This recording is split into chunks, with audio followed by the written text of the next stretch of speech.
In this session, we're going to explore what it means to move the femur. The position that we're going to be looking at is pelvis over femur. So what does that mean, really? Well, the femur can move in a couple of different ways. So if you think of it as a ball and socket, so here's the socket, here's the ball, and then we have the femur that's attached to it, right? There's your leg. This is your hip, this is your leg. So the femur can move all kinds of directions inside that socket, right? But we can also move the pelvis, the socket itself, around the femur in a bunch of different directions. If we look at different ways of stretching or strengthening tissue or improving neural connection in different ranges, we have to look at them in these different ways. And so this way we want to look at what it means to activate as we move the pelvis over a positionally static femur. So this position starts with a split stance. So we're going to look down at the ground here, check out our feet, and we just want to line the big toe up with the heel of the back or the front foot. We're focusing on the back leg, in this case the right leg. And so what I'm going to do is I'm going to slowly shift my weight over to my right foot, and then I'm going to find that hinge point. So if you took your thumb and placed it at the top of your pelvis, so feel your belly and just trace down a little bit until you hit bone, and then you're going to take that ring finger and you're just going to let it fall right about there. And so that's where your pelvis rolls over your femur, or our hinge point, okay? And we'll want to remember this because this is important when we talk about hinging. So you're going to slowly push the sit bone back and hinge into that space, loading that right leg. Now I'm going to come up onto the ball of my left foot here to give myself a little bit of space. And you notice that my left hip is already a little bit forward, or pelvis over femur. So now I'm going to slowly push back, hinging at that spot, thinking about reaching my sit bone to the wall behind me as I load into that foot. As I load into that foot, I want to start to slowly grab the ground, engaging my big toe. Remember, the big toe is the adductor button. So if we press the big toe down into the ground, activate that foot arch, that sends a chain reaction signal up the midline that actually activates the adductors to work at stabilizing the center line of the pelvis. Very important, especially when we start talking about gait. So we're loading into that space, and I'm going to slowly reach that left knee forward, continuing to pull the pelvis farther around the femur in this direction. So I'm looking at opening and stretching this back space here.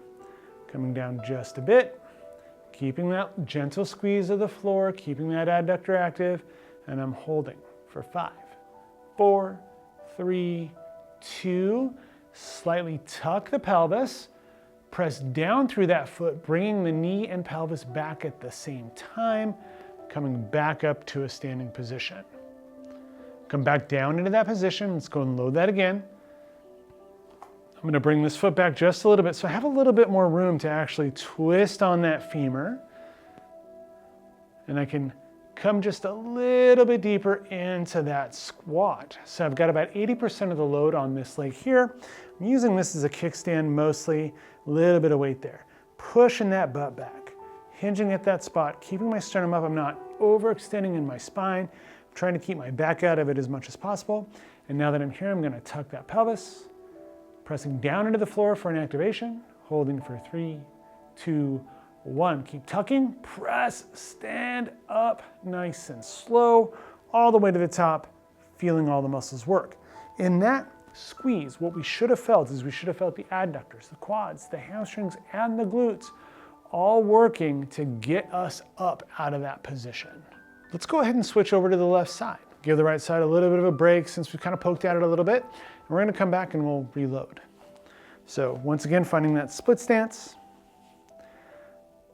Slowly turning towards that leg, right? We want to bring the pelvis around the femur just a little bit.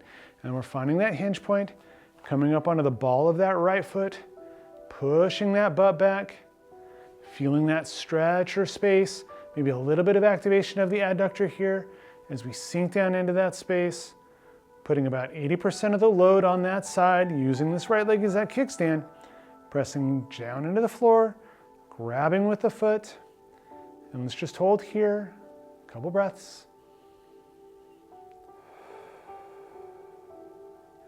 Making little adjustments, maybe reaching that right knee forward just a little bit to get a little bit deeper, a little more midline activation.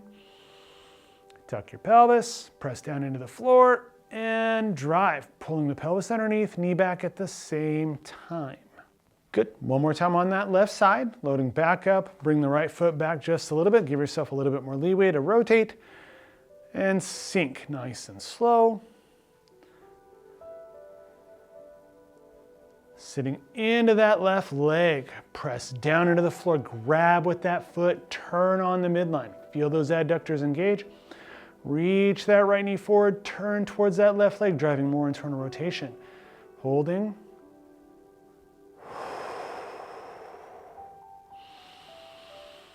Tuck your pelvis, press. Driving up and out. Good. Shake those legs out a little bit.